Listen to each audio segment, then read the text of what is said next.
How much momentum do you have going into these 2 home games now after last week's results? Yeah, I think the team's really excited to play both games this week. We know that it's for our seniors. It's coming down to the last couple of games here in Mott Gym. And I know that Davis is a big rivalry for us. Irvine is a team that's very scary. They've been playing other teams really tough, and certainly a team that I'm not going to overlook. Hopefully our team doesn't either. But Davis is an excellent matchup. Obviously, they have a little bit more experience than we do all playing together, but we've had nail biters consistently the last few years, and they're a great program, and it'll take us to play in a great game, I think, to beat them.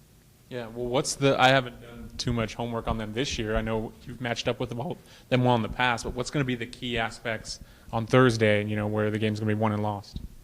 Well, I think that Doherty is a major problem for us. Inside score, she kind of had her way last year, but so did Celia Marfone, their other forward.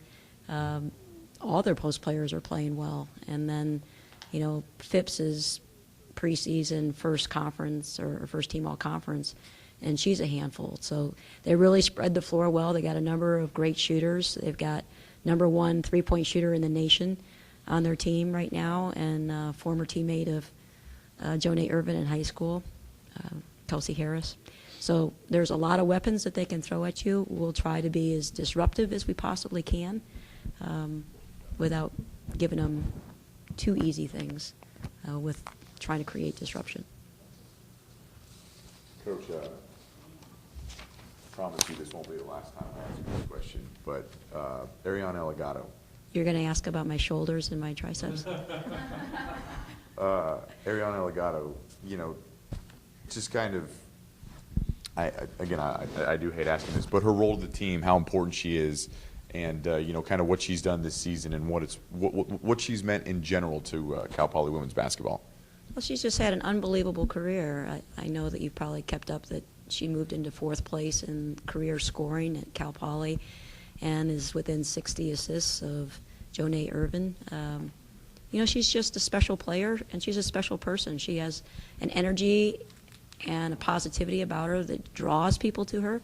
I don't care what profession she goes into, whether she wants to do basketball the rest of her life or move into a different area, but she's a player and a person that is a winner. And if you look at her resume, she's helped us win a whole lot of games here at Cal Poly. Coach, UC Davis can shoot the ball fairly well. How do you slow them down on the perimeter? I don't know. If you can come up with an answer, email me at.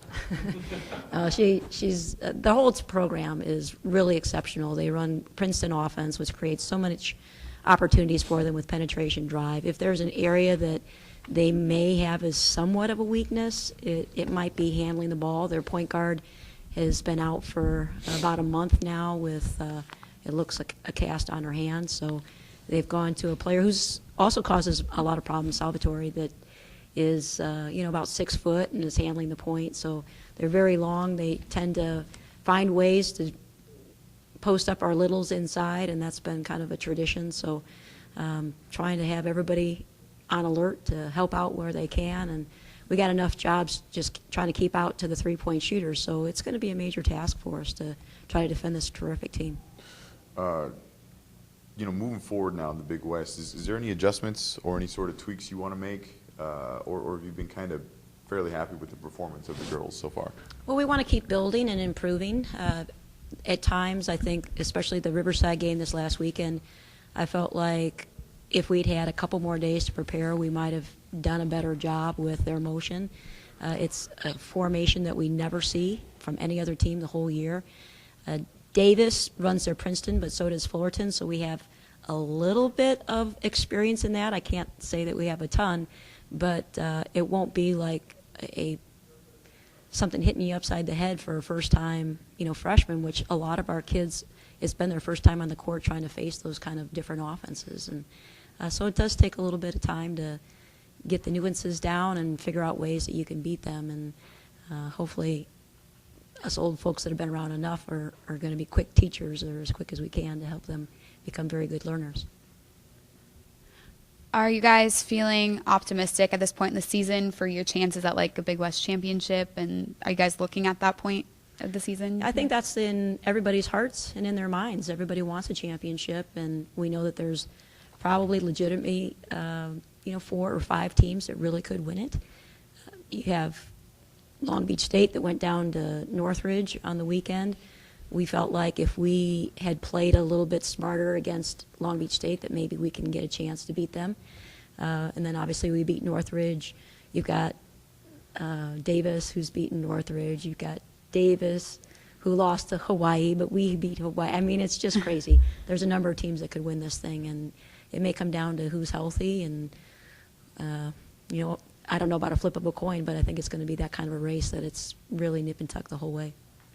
And Lynn and Din, how have they improved as players since coming to Cal Poly's basketball program? Well, they're already so talented, but there's so much to learn at the Division I level, the speed of the game, the decision making.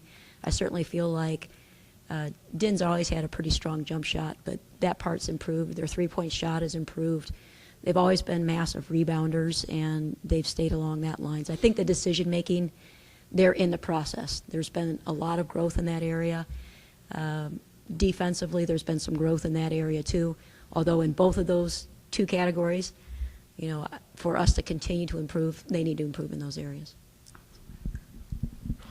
Coach, you had a 4-game losing streak followed by winning 5 of your last 7. Can you tell us anything that changed in that span? I think a lot of it has been getting to know each other. Obviously, we've got so many new players, really, and we've had a number of players, 2, 3 players that have significant court time in their backgrounds, and then we've had a whole bunch that haven't. 0. So they've been getting a lot of learn by doing experience at Cal Poly. That's part of it. And then we've tried to implement things that we might have some better success with. For instance, when we played Pepperdine, they had a guard that went crazy, and we didn't have the size to be able to match her. If our zone was a little bit sharper at that stage, I think we could have taken care of Pepperdine with a zone defense. So, I learn as I go about what we do well. We keep trying to put different things in so that we have opportunities to try to be disruptive and at least have something in our toolbox to match what might be bothersome to our opponent. So I think that that's been the biggest change for us, is how to get all that information in, and you can only do that through time. You can't do it on the first week of practice, and so we've been able to do a lot of things after the Christmas break. We were able to spend some time on us and not just prepare for our opponent, go play the game. Scouting report is way different than trying to put a system in, and so having a couple days over the Christmas break allowed us to do that. What do you think is a bigger test, the Long Beach State game or this Davis game? They're both great. I mean, Davis was winning the whole game at Long Beach State. Well, maybe not the whole game, but a good portion of the game. And Long Beach State hit a 3 to win the game. So, as I said, every game, I think every opponent that we face is tough.